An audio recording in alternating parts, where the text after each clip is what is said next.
Hello students, this is Salma Wani. So we were discussing socialism and Russian Revolution. So far we have discussed about how socialism came in Russia, social change, about liberals and radicals. Now this is our 2.3 session. So in this session we are going to discuss about socialism in Russia.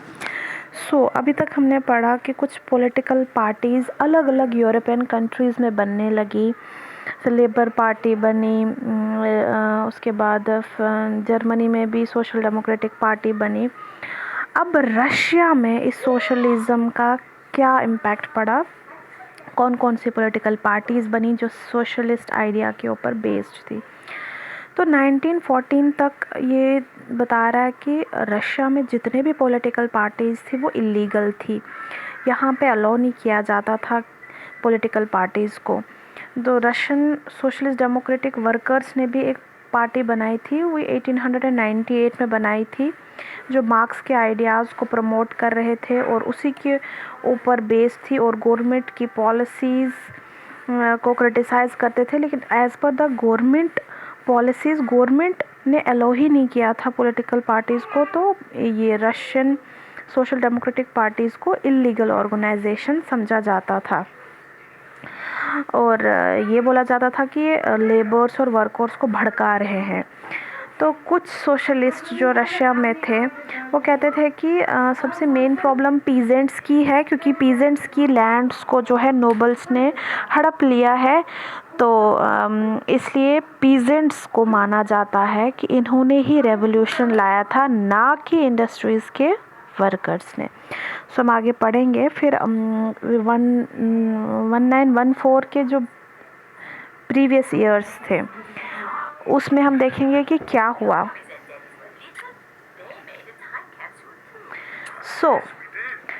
फिर क्या हुआ।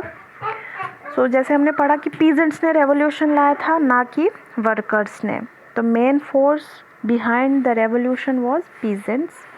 तो socialist जो है अब पूरे Russia के country में काफ़ी एक्टिव हो चुके थे, तो उन्होंने सोशलिस्ट रेवोल्यूशनरी पार्टी बनाई थी। अब मैंने बोला ना, हम बैकवर्ड चलेंगे, हम इसका बैकग्राउंड डिस्कस करेंगे 1914 से पहले क्या हुआ था। तो सोशलिस्ट पार्टी यहाँ पे बनी 1900 में और इस पार्टी ने पीजेंट्स के राइट्स के लिए काफ़ी स्ट्रगल किया और डिमांड किया कि लैंड जो नोबल्स ने लैंड पीजेंट्स की लैंड को हड़प लिया है, वो वाले लैंड जो है इन पीजेंट्स को वापस की जाए, इस चीज़ की डिमांड रखी। और काफ़ी सारे सोशल डेमोक्रेट्स जो है इस बात से असहमत थे कि जो सोशलिस्ट रेवोल्यूशनरीज़ हैं और पीजेंट्स हैं, उनकी जो डिमांड्स है वो उनकी डिमांड्स को और उनके इस प्रोटेस्ट को सही नज़र से नहीं देखते थे, वो उनसे सहमत नहीं थे। तो चलो, कभी कभी ये होता ही है कि सारे ओपिनियन सबके सेम नहीं होते हैं। तो यहाँ पे भी सारे ओपिनियंस जो हैं सेम नहीं थे, वो हमने पहले भी पढ़ा था। रेवोल्यूशनरी चेंजेस सभी चाहते थे, लेकिन चेंजेस किस किस्म की चाहते थे वो वेरी करता था फ्रॉम पर्सन टू पर्सन। तो यहाँ पे भी यही था, पीजेंट्स भी जो हैं वो सारे एक जैसा नहीं सोचते थे। तो लेनिन ने ऐसा महसूस किया कि पीजेंट्स का एक कोई यूनाइटेड ग्रुप नहीं है। कुछ पीजेंट्स जो है सोशलिस्ट पार्टी के आइडिया से सहमत है और कुछ पीजेंट्स जो हैं सोशलिस्ट पार्टी से असहमत है। तो लेनिन ने क्या किया, बोला कि ये यूनाइटेड ग्रुप नहीं है पीजेंट्स का, कुछ पुअर है पीजेंट्स है और कुछ रिच पीजेंट्स है। तो पुअर्स की डिमांड अलग होंगी और रिच की डिमांड्स अलग होंगी। तो इसलिए ना ये जो सोशलिस्ट आइडियाज़ था उसमें वेरिएशन आ रहे थे, तो इसलिए इस पार्टी को ना डिवाइड किया गया। तो इस पार्टी का जो मेन लीडर था उसका नाम था Vladimir Lenin. So Lenin was the person who brought revolution in Russia. Lenin ने ही ये पॉलिटिकल पार्टी बनाई थी। और ज़ारिस्ट रिजाइम के खिलाफ ये जो एक्शंस थे ये लेनिन ने ही उठाए थे अपनी पार्टी के ज़रिए। अब लेनिन को फील होने लगा कि पीजेंट्स की जो डिमांड्स है वो एक जैसी नहीं है, इसलिए उसके बेसिस पे पार्टी को डिवाइड किया गया, मेंशेविक्स एंड बोल्शेविक्स।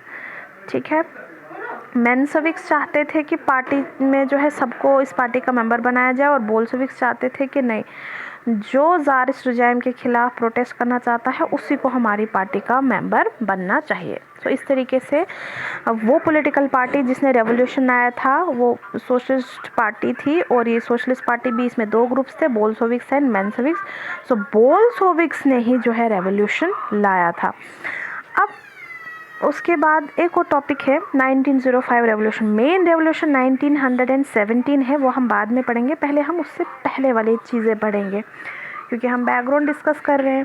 तो 1905 में क्या हुआ कि जैसे कि हमें पता है जो ज़ार था, ज़ार निकोलस सेकंड जो है यहाँ का मोनार्क था, वो पार्लियामेंट को बिल्कुल भी आंसरेबल नहीं था, बस उसको जो मन में आता था वो वही करता था। पार्लियामेंट तो सिर्फ नाम का था, बाकी चीज़ें तो वही होती थी जो ज़ार चाहता था। अब ये जो है tsar was not subject to parliament. तो लिबरल्स जो रशिया में थे वो चाहते थे to campaign to end this state of affairs. तो सोशल डेमोक्रेट्स और सोशलिस्ट रेवोल्यूशनरीज ये सारे मिल गए और इन्होंने काम करना शुरू किया पीजेंट्स और वर्कर्स के साथ। मतलब सोशल डेमोक्रेटिक पार्टी भी मिल गई, सोशलिस्ट रेवोल्यूशनरीज भी मिल गए, पीजेंट्स भी मिल गए, वर्कर्स भी मिल गए, और इन सब ने मिल के जो है रेवोल्यूशन लाया 1905 में, और डिमांड की कि कॉन्स्टिट्यूशन हमें चाहिए। तो 1905 में रेवोल्यूशन आया था, उन्होंने डिमांड किया था कि एक रिटन कॉन्स्टिट्यूशन बनाया जाए। उन्होंने ये सारे peasants, workers, social Democrats and social revolutionaries, ये सब, इन सब ने आपस में एक दूसरे को सहयोग दिया, सपोर्ट दिया, and they were supported in the empire by an nationalist. और इन रेवोल्यूशनरीज को दूसरे नेशनलिस्ट जैसे पोलैंड के लोगों ने भी सपोर्ट किया, और जो मुस्लिम डोमिनेटेड एरियाज़ थे उन्होंने भी इनको सपोर्ट किया।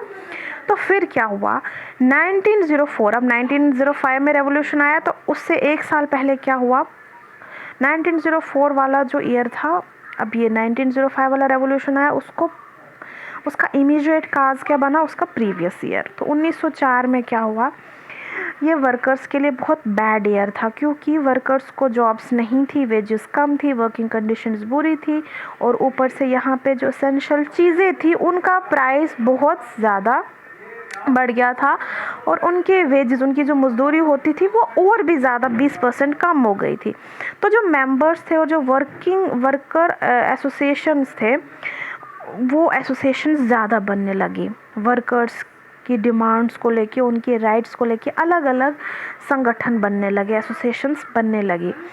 तो फिर क्या हुआ, कुछ ऐसी ही असेंबली थी 4 मेंबर्स की, रशियन वर्कर्स की, इन्होंने एक यूनियन बनाई थी, जो बनी थी 1904 में। 1904 में एक एसोसिएशन बनी थी जिसमें 4 मेंबर्स थे, लेकिन उसको पुटलिव आयरन वर्क्स, एक कंपनी का नाम है, तो उस कंपनी ने इस एसोसिएशन को डिसमिस किया। अब जैसे ही उस असेंबली को डिसमिस किया, क्योंकि यहाँ पे ना एसोसिएशन बनाने का राइट ही नहीं था, जो कोई भी अपनी आवाज़ उठाता था उसके लिए एक संगठन बनाता था, उसको रोक दिया जाता था। तो जैसे ही 1904 में ये इस वर्कर की असेंबली को डिसमिस किया गया, उसके ही दूसरे दिन 1,10,000 वर्कर्स जो सेंट पीटरबर्ग्स में काम करते थे वो स्ट्राइक पे चले गए, और ये डिमांड करने लगे कि हमारे वर्किंग आवर्स को क्या किया जाए, 8 घंटे का रखा जाए, और हमारी वेजेस को इंक्रीज़ किया जाए, और वर्किंग कंडीशंस को इम्प्रूव किया जाए।